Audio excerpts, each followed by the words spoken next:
li mu may jox ak li muy sol fan la ko jëlee loolu nag la autorité parentale bi dafa brisé wu. ok waaw loolu nag dañ ko defaraat dañoo nag waxtaan ko indi waaw Abdoulaye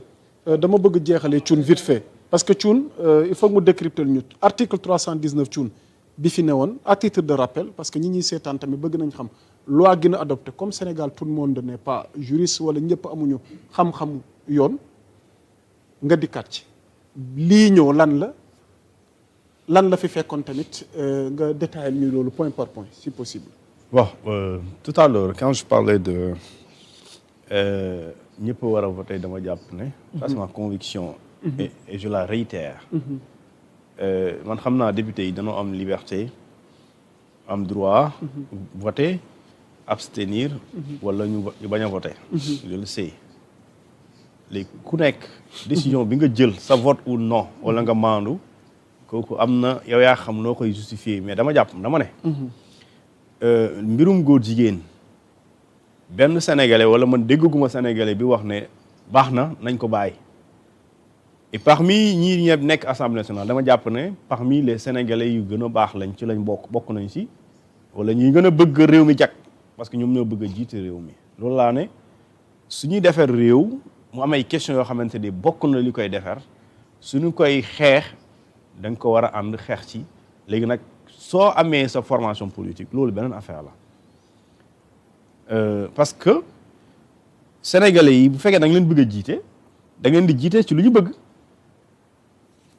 ci lu ñu bëgg nga leen di jiite mais doo leen jiite bëgg leen proposer ñoom lu ñu bëggul donc bokk na ci lu ñu bëgg mooy mbirum góor jigéen te man mosuma jéggi Sénégal benn plateau télévision rek moo amoon débat contradictoire noonu nañ ko daganal nañ ko tere mosuma loolu. donc tout le monde est d'accord que cette question-là elle doit être tranchée on doit régler ça de manière définitive léegi nag les conséquences ndax nit ñi dañ koy bàyyi bon loolu beneen mbir la. léegi nag ci li nga xamante ni moom mooy li am yaa Moussa xam nga dafa yàgg jamono en 1900 su ma jumulee 66 65. loi bi existé na mais bu mu existé dama ci dugal loo xamante ni ku nekk booy atte je parle du juge waxuma la sénégalais bi à ko interprété le juge bi apprécié maanaam moom joxuñ ko définition de ce qu'on appelle de l'acte contre nature. ou bien c'est que c'est un acte impudique et d'ailleurs cet acte impudique dafay da nga ko ci génne parce que boobu yow impudique yow ni nga koy gisee man mën naa ko bañ a gisee noonu en tant que sénégalais tey lu bëri mu ngi xew si dëkk bi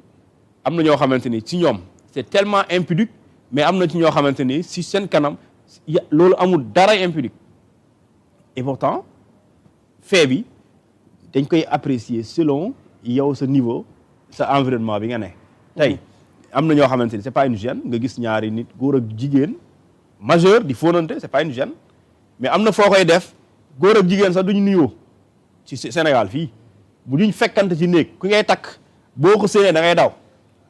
mais parce que am na ñoo xam loolu du problème si ñoom mais am na ci yenn gox ci réew mi c'est pas un problème mën nañu toog même bokk même lal te sëyuñ te bokk amuñ benn mariage bu leen boole donc kon ça veut dire que selon la société selon nit ki fu mu ne l'acte impudique mën nga ko apprécier de manière vraiment variable léegi nag kon su boobaa nga définir ce que c'est un acte contre nature lan la nit ki di def ñu xam ne lii c'est constitutif de l'acte contre nature d'où la définition léegi nag nga dem également indi si yeneen incrimination mooy la zoophilie ak lu ñu tuddee comment la nécrophilie mooy nit ñi nga xamante ni ñoom ñu ngi ci beneen niveau seexluwuñu di ànd ak nit koo xamante ni yàlla moom na ko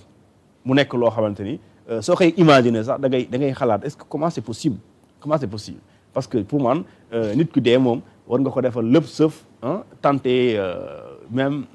jéem ko loolu ça c'est une tentative de désacraliser la personne bi nga xam ne moo décédé et c'est un manque de respect total à l'être humain un manque de respect total léegi nag fekkente ni am na nit ñoo xamante ni quel que soit loo leen télé ils sont prêts à le faire léegi nag pour maintenant anticiper ci jëf yi ñaaw yooyu da nga leen di araftu dankaafu leen et pare tegal leen lu 10 ne leen si soo leen ko defee mën ngeen risquer 5 ans ba 10 ans li soo leen ko defee mën ngeen risquer fay ba 10 millions ñii boo leen jàppale mën nañu tëj 3 ans ñii soo leen jéem a nëbbale mën nga ci bokk sax mën na parce que complicité la mën na la daan ba ñetti at kaso donc loolu nag du tere nit ñi moom dañ koy def parce que amul benn loi bu mun a garantir soo ko voté nit du ko def loolu amul ci àdduna bi ça n'existe pas même la peine de mort il y a des gens qui commettent des infractions yoo xamante ni soo leen daanee da nga leen di rey mais dañ koy def Ouganda bi l'homosexualité est un crime soo defee yenn infraction soo defee yenn fee soo tëddeeg góor bu tëddeeg xale bu ndaw ci mbirum góor jigéen kooku dañ koy rey soo ko wàllee feebar bi day gën a garaaw dañ lay faat mais du tere y a des homosexuels en Ouganda ils assument maintenant bu ñu leen jàppee lu yoon def ñoom ñoo xam donc kon même boo criminaliser les effets escomptés d'accord mën nga dissuader fexe ba nit ñi duñ ko def wala ñu koy jéem a calculer est-ce que ñu def pour le oui pour le contre est-ce que man ma def acte contre nature ñu tëj ma sama giiru dund est-ce que jar na da ngay gis nit ko am na koo xamante ne du ko mas a essayer mais am na koo xamante ne malgré tout cela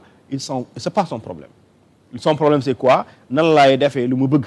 je suis libre de faire tout ce que je veux même si quitte à ce que je viole la loi ça me regarde pas léegi nag ki nga xamante moom mooy société bi justice moom mooy indi ay garde-fou pour aar société bi pour que nga xamante ni soo defee yenn jëf jooju ñu mën la daan boo xamante ni beneen nit su ko déggee du ci xalaat dugg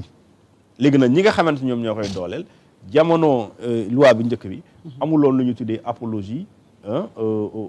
à ces faits-là aux actes contre nature parce que même si soo demee ci code pénal sénégalais am na fu muy wax ne ñii nga xamante ne dañuy def apologie de crime ou de délit dañ leen di juger conforme comme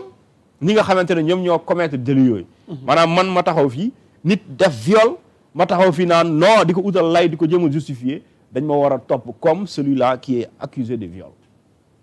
soo nekkee fii di sàcc détourné alal réew mi ñëpp xam na justice ne kii dafa détourné ma taxaw fii di jéem a justifier comme si loolu mu wax loolu mu def dara nekku ci lu baax la maa ngi def apologie du délit de détournement de deniers publics loolu su yoon daf ma war a daan parce que dañ ne sooy jéem a daganal dara lu ñu tere dañ la war a topp comme ki nga xamante ne moom moo def loolu ñu tere léegi nag si loi bi mën nga ko bind mu gën a leer comme quoi yéen ñii góor ak jigéen nekk ci réew wala nekk ci biti soo leen jéemee contribuer di jéem a lewalal loo xamante ni mooy mbirum góor jigéen wala góor buy tëdd ak mala wala jigéen buy tëdd ak moroomu jigéenam wala nit ñi nga xamante ni dañoo weesu beneen degré bi tëdd ak nit ku dee yéen ñëpp wala ñu ko defee dañ leen di daan comme ñi nga xamante ni ñoom ñoo nekk di ko def kon dans ce cas day gis ne yow mi koy def sa bàjjan sa tonton wala sa xarit wala sa xawma sa ONG moo xam fu mu jógee su boobaa yoon da ngeen di bokk même daan ak ceux-là qui ont décidé parce que am nañ seen xaalis di pervertir loo ay jeunes parce que boo xoolee le cas de Pierre Robert mais kooku su doon loi bi am na jamono ji mais il subirait la peine la plus sévère parce que comment tu peux recruter des jeunes moins de 20 ans 16 ans 17 ans nga leen di xooy ay xaalis parce que tout simplement dañuy jógee ci ay familles pauvres ñoom ñooy nekk sa cible quoi on nous dit ñii amuñ xaalis nga ciblé leen soxla na daal nga invité ko pour nga minal ko xaalis mu tàmm ko à la limite mu nekk ku dépendant si yow nga koy jëfloo loolu pare nga koy filmer wàllu ko feebar mais kooku ça c'est criminel kooku soo ko jàppee c'est-à-dire c'est plus que aggravant da nga koy jàpp teg ko bu diis nga xamante ni moom du tala génn sama naan damay génnaat di repentiru et aussi j'ai vu le comment il s'appelle encore le procureur Ndaw mu soulever ñu exclure ñi nga xamante ni ñoom la ñuy daan ëllëg ci acte contre nature loolu jarul amendement la loi l'a réglé depuis longtemps mooy mbirum bu ñuy criminaliser viol ak pédophilie ak lu ñu tuddee détournement de mineur loolu dañ ko réglé bu yàgg mooy attentat à la pudeur maanaam buñ la ci daanee yow tu n'es pas éligible à la grâce présidentielle loolu c'est réglé et acte contre nature c'est un attentat à la pudeur kon da ngay gis ne dafay duggaat ci loolu jëf yi nga xamante soo ko defee président du la gracier kon jàppal na kon un homosexuel condamné par la justice sénégalaise ne peut pas bénéficier d'une grâce présidentielle parce qu'il n'est pas éligible donc da ngay gis ne cette question là elle est déjà réglée à ce niveau léegi nag li am solo mooy dañu fexe ba li nga xamante ni moom la ñu voté loi bi après elle suit son cours jusqu'à sa promulgation et comme ça ñu applique ko léegi nag l'application de la loi aussi n'est pas une garantie que kenn dootul déggati mbiru góor jigéen mënul nekk. loo ciy dolli gaaw. non c'est-à-dire que dama bëgg Sénégal daal bu nit ñi di yem ci voter une loi. Des lois ont toujours existé. nit ñi di leen violer ba kañ lañ leen di jàpp teg leen ci yoon. moom mi ngi dem ba Ouganda cuun jëru nga ak Ouganda tàmbaleel ñun ci suñu Sénégal suñu diine dafa wax peine de mort mais kenn du ko appliquer fii duñ def peine de mort. sàcc boo gis ñu jàpp ko dafa sàcc tey rëcc sàccaat tey rëcc ba ëllëg mu sàccaat ñu jàpp ko benn bis. homosexuels yi ngeen di gis nii c'est pas parce que wote nañ une loi que ñi nekk góor jigéen dañuy bàyyi góor jigéen dañuy continuer di def góor jigéen ban jàpp leen te bu jëkkoon nag benn affaire moo tam bari nañ ci dëkk bi torop mais Sénégal moo réglé woon benn affaire am kenn amul fit di wax ne man góor jigéen laa maa nga naan da ngay génn défilé ci mbedd bi soo ko defee doo ko nettali gis nga fii ñu lakk fii homosexuel bi génn ko ci biir affaire yi donc il y a la rigueur boo populaire boo xam ne bi moo permettre nga nekk góor jigéen di ko wone mais nag comme nit ñi dañoo ñëw léegi di dikk si ñëw fii di jël ay appartement tubaab bi di ñëw di gën a feeñ yàgg nañu ko def yàgg nañ fee di fii aussi di def ay film di filmer suñu xale yu jigéen yi dem di leen jaay ay site internet loolu yàgg na Sénégal de sali gii moom la gars yi di def tous les jours gis nga affaire Kocc ak ay affaire yooyu yëpp ñu non pour dire vrai il y a pas longtemps fii ci Almadi Ngor waaw concierge bi biñ ko tegee loxo nakatel s'est trouvé que ni chambre bi de tout le temps chambre bi yëpp dañ ko caméra tout le te yëgalu ko kenn de tout le temps loolu dañ ko yàgg di def ci biir Sénégal donc bu ñu paree fi nii ñun am nañ beneen phénomène parce que liñ ci gën a découvrir ci période yi mu nekk lu gën a malsain mooy nga dem nekk zéro positif xam ko ba pare dem di ko def transmission nga di ko def transmission volontaire gis nga ñoom dañoo perturber sax suñu sachant yi li ñu réussir woon ci affaire VIH sida bi xam nga nit ñi doon dox sax ba yaakaaroon na ni sida amatul parce que nit ñi musuñoo imaginer que ne nit dana ko am ba pare di wër di ko transmettre donc suñu scientifique yi am nañu liggéey bu méttee bu ñu war a def fi mu toll nii parce que il faut ñu xool les chaînes de transmission di ko xool gis nga woote yii ñuy toog di wax nit ñi c'est normal que ku ñu gis sa tur ci téléphone gaa yooyu mais c'est normal que ñu woo la te buñ la woowee yow ñu ngi lay dimbali sax parce que buñ la wooyee dañ la naan waa ji ñuy gis téléphone am ci biir affaire boobu contrôler nañ ko il est zéro positif nga war a mën a dem defi sa test des affaires pour nga jël sa bopp en charge ou bien nga xam nag ngay def ak ñeneen nit ñi yooyu yëpp nag chaîne la bu ñu war a xool ak it ñu dellu soit ci li nga xam ne bi la moo fondamental parce que dans des mots dans des sociétés des fois il faut un problème d'éducation de masse il faut ñu waxtaane ko il faut ñu dugg ci biir kër yi il faut ñu dem ci xale yi ci seet xale yi seen lieu de regroupement yeeg seen fréquentation yi affaire yooyu yëpp ñu yeeye leen ci donc vraiment c'est un mouvement d'ensemble qui doit nous mobiliser nous tous pour que nous sauver l'avenir de nos enfants waaw kooku moom le volet éducatif daal man